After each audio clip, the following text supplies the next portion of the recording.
Pythagoras प्रमेय बता रहे हैं, इसका स्टेटमेंट क्या है पाइथागोरस स्टेटमेंट का। तो पाइथागोरस स्टेटमेंट दिया गया है किसी समकोण त्रिभुज में, किस त्रिभुज में, समकोण त्रिभुज में समकोण के सामने वाली भुजा, समकोण के सामने वाली भुजा का वर्ग बराबर होता है अन्य दो भुजाओं के वर्गों के योग के। ठीक है, ध्यान दीजिएगा, यहाँ पर समकोण के सामने भुजा कौन है, AC, इसका स्क्वायर बराबर होगा ये दोनों भुजा का वर्गों के योग के बराबर होगा, AB स्क्वायर और प्लस BC स्क्वायर। यही बोला गया है पाइथागोरस थ्योरम। ये कब होगा लागू, जब समकोण त्रिभुज आएगा तब। और ये होता कैसे है, तो समकोण के सामने वाली भुजा का स्क्वायर अन्य दो भुजाओं के वर्गों के योग के बराबर होता है। ठीक है, चलिए अब इस चीज को हम प्रूव करेंगे। आपका साधारण प्रतिज्ञा में लिखा हुआ है स्टेटमेंट, लिख लीजिएगा ना। अब हम आते हैं विशेष प्रतिज्ञा से। विशेष प्रतिज्ञा, विशेष प्रतिज्ञा।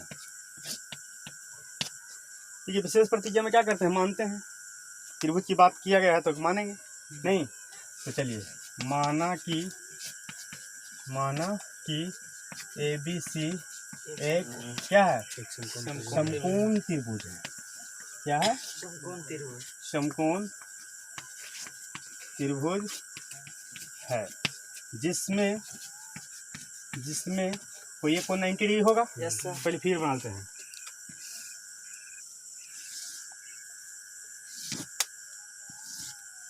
हो गया ABC, जिसमें कोण B कितना डिग्री है, 90 डिग्री, जिसमें कोण B इक्वल टू कितना डिग्री है, 90 डिग्री।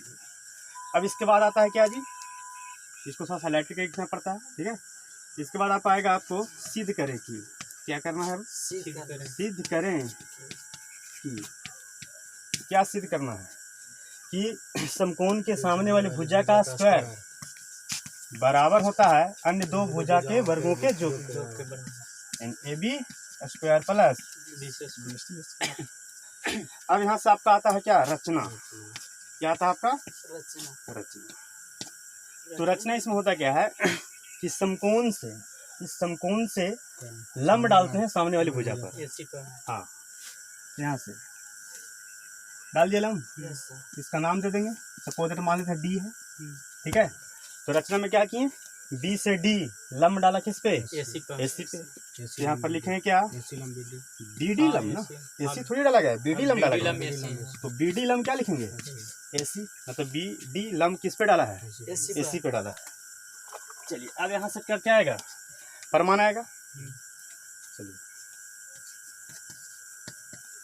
प्रमाण याद कीजिए, बताए थे यूज आएगा, और चीज़ को यहाँ प्रूव करेंगे। बताया था ना कि समकोण त्रिभुज में समकोण से सामने वाली भुजा पर डाला गया लंब, तो इस लंब के दोनों तरफ जो त्रिभुज बनते हैं, ये दोनों त्रिभुज आपस में समरूप तो होते ही हैं, साथ ही साथ ये दोनों बड़े त्रिभुज के साथ भी क्या होते हैं, समरूप होते हैं। पता है ना, ये फिर भी यहाँ प्रूव किया जाता है। ठीक है, चलिए करते हैं। अब करते क्या है, सबसे बड़ा त्रिभुज क्या है, ABC। तो सबसे पहले हम ABC में चलते हैं, और ये दोनों में से किसी एक त्रिभुज में चलिए। तो बताइए ABC और कौन सा त्रिभुज ले लें, ABD लेते हैं पहले। चलिए तो यहाँ चलते हैं, क्या त्रिभुज ABC तथा त्रिभुज ABD। अब ये दोनों त्रिभुज को समरूप करना है हमको। तो समरूप करना है, तो समरूप होने के लिए बहुत से कंडीशन बताए हैं कि तीन कोण बराबर हो, एक त्रिभुज का तीन कोण दूसरे त्रिभुज के तीन कोण के बराबर हो, तो दोनों त्रिभुज क्या होता है, समरूप होता है। या एक त्रिभुज और दूसरे त्रिभुज, दोनों त्रिभुज का संगत भुजा का अनुपात बराबर हो, तो क्या होता है, दोनों त्रिभुज समरूप होता है। एक और बताए थे, एक त्रिभुज का दो कोण दूसरे त्रिभुज के दो कोण के बराबर हो, तो कौन कौन समरूपता कसौटी से दोनों समरूप होता है। एक बताए थे, एक त्रिभुज का एक कोण दूसरे त्रिभुज के एक कोण के बराबर हो, और उस कोण को अंतरित करने वाली भुजा का अनुपात बराबर हो, तब वो दोनों त्रिभुज समरूप होता था। अब ये चारों में से कोई एक नियम के अनुसार हम प्रूव कर देंगे समरूप है। अब देखते हैं कौन सा नियम लगता है इसमें। तो सबसे ज़्यादा सुविधा हमको होता है दो कोण बराबर प्रूव कर दें तो समरूप हो जाता है। चलिए तो ABC में ध्यान दीजिएगा, इस बड़ा त्रिभुज ABC में एंगल B कितना डिग्री है कि नहीं है, 90 डिग्री है। तो चलिए एंगल B, इस बड़ा त्रिभुज में एंगल B 90 है, और इस ए बी डी में, इसमें भी आपका ये वाला एंगल 90 है। तो बताइए एंगल ए डी बी बराबर कितना डिग्री? 90 डिग्री के बराबर होगा। अब थोड़ा सा दिमाग लगाइए कि जो एंगल ए है ये बड़ा में भी है और छोटा में भी है। तो एंगल ए बराबर एंगल ए क्या होगा आपका? उभयनिष्ठ। क्या होगा? उभयनिष्ठ। होगा कि नहीं होगा? तो बताइए अब ये दोनों त्रिभुज का हो जाएगा समरूप। इसलिए त्रिभुज ए बी सी समरूप त्रिभुज का हो जाएगा ए बी डी। किस चीज से? तो एंगल समरूपता, कसौटी से, कसौटी समझ रहा है। अब ये दोनों त्रिभुज जब समरूप कर दिए हैं तो इनकी संगत भुजा क्या होगा? अनुपातिकता होगा ना। चलिए इसको उतारिए तो पहले, चलिए ध्यान दीजिएगा। उतर गया? चलिए देखिएगा। तो बाबू यहाँ पर हमने ये त्रिभुज दोनों क्या किया? समरूप। तो जब समरूप किया है तो उनके संगत भुजा क्या होगा? अनुपातिकता होंगे कि ना होंगे? चलिए तो संगत भुजा अनुपातिकता कर दें। त्रिभुज एबीसी ये ना है। तो इस एबीसी त्रिभुज का हम एबी भुजा लेते हैं। क्या लेते हैं? एबी। अब ये देखना है कि इस छोटा त्रिभुज में किस भुजा से डिवाइड दिया गया? ठीक है। तो अब डिवाइड करने के रूल बताया है कि इसका संगत भुजा देखना पड़ेगा। तो बताइए एबी के सामने कौन कौन? ये कौन और ये कौन? इस छोटा त्रिभुज किस कोण के बराबर? इस कोण के बराबर। और इस कोण के सामने कौन भुजा? एडी। एडी से क्या करेंगे? डिवाइड मारेंगे इज इक्वल टू। ठीक है। अब एसी ले रहे हैं। क्या ले रहे हैं? एसी। बड़ा त्रिभुज का कौन भुजा ले रहे हैं? एसी। अब देखना है कि छोटा त्रिभुज में किस भुजा से डिवाइड दिया जाएगा। तो फिर वही रूल क्या? एसी के सामने कौन कौन? ये सी को, ये बी कौन? बी कितना डिग्री? 90 डिग्री। और ये 90 डिग्री इस त्रिभुज में किस 90 डिग्री के बराबर? इसके बराबर। और इस कोण के सामने कौन भुजा? ये कौन? इसका नाम क्या है? एबी से डिवाइड जाएगा, है ना आसान। तिरछा से गुना कर देंगे। ए बी में बी से गुना करेंगे तो क्या होगा? A B square is equal to A D में एसी से गुना करेंगे तो ए सी इंटू ए डी होगा। इसको मान लेते इक्वेशन फर्स्ट। कोई दिक्कत नहीं।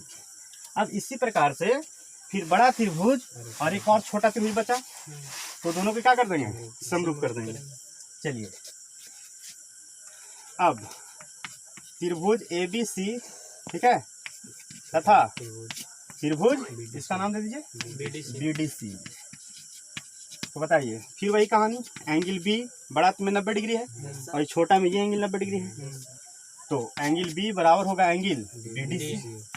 B D C is equal to कितना के बराबर? 90 डिग्री के बराबर होगा।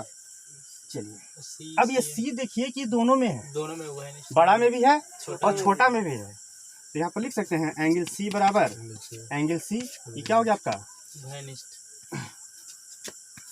उभयनिष्ठ। आधा बन होता है जी उभयनिष्ठ। थोड़ा हिंदी प्रॉब्लम, हिंदी थोड़ा कमजोर है इसलिए ऐसा हो जाता है। जो हम पढ़ाते हैं सब इंग्लिश मीडियम में, अब हिंदी एक बैक होता है तो दिक्कत होता है। चलिए हो गया ऐसा। अब ये देखिए ये दोनों त्रिभुज समरूप होगा कि नहीं होगा? चलिए त्रिभुज, इसलिए त्रिभुज क्या हो जाएगा? ए बी सी समरूप त्रिभुज बी डी सी। किस चीज से हो जाएगा जी? एंगल समरूपता, कसौटी से हो गया। चलिए अब ये दोनों त्रिभुज समरूप हो गया तो फिर इनके संगत भुजा का अनुपात बराबर होगा। चलिए तो इस एबीसी में हम क्या लेते हैं? बड़ा त्रिभुज का कैसा कौन सा भुजा लेते हैं? बीसी ले रहे हैं। अब देखना है किस भुजा से डिवाइड दिया जाएगा। तो बीसी के सामने ये कौन? अब ध्यान दिएगा जी, इसका थर्ड कोण इस कोण के बराबर होगा ना।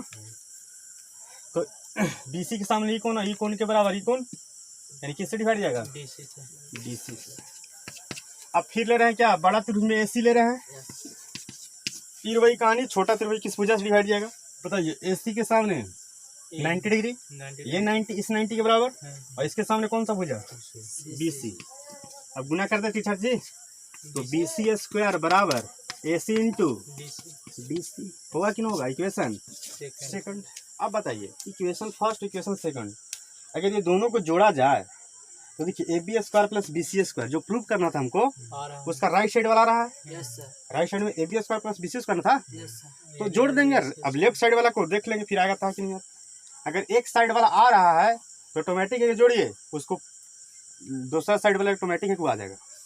तो चलिए इक्वेशन फर्स्ट और इक्वेशन क्या है दोनों को क्या करेंगे जोड़ेंगे।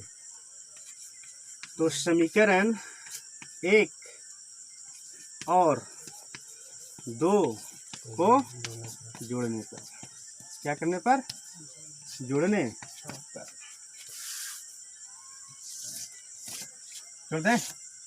चलिए इधर जुटेगा AB स्क्वायर और प्लस क्या हो जाएगा BC स्क्वायर। तो बताइए AB स्क्वायर और प्लस क्या हो जाएगा BC square is equal to ये इतना प्लस इतना होगा। तो बताइए AC इंटू क्या है AD और प्लस AC इंटू क्या है AC इंटू DC। अब बताइए इसको तो जो तुम उतारते जाएंगे। अब ये दोनों में AC है AC कॉमन कर देंगे। अब बचेगा क्या AD प्लस DC। अब इसको फिगर से जोड़िए AD प्लस DC। देखिए AD ये लेंथ और DC ये लेंथ, ये लेंथ और ये लेंथ जुटेगा तो उसको लिख सकते हैं AC।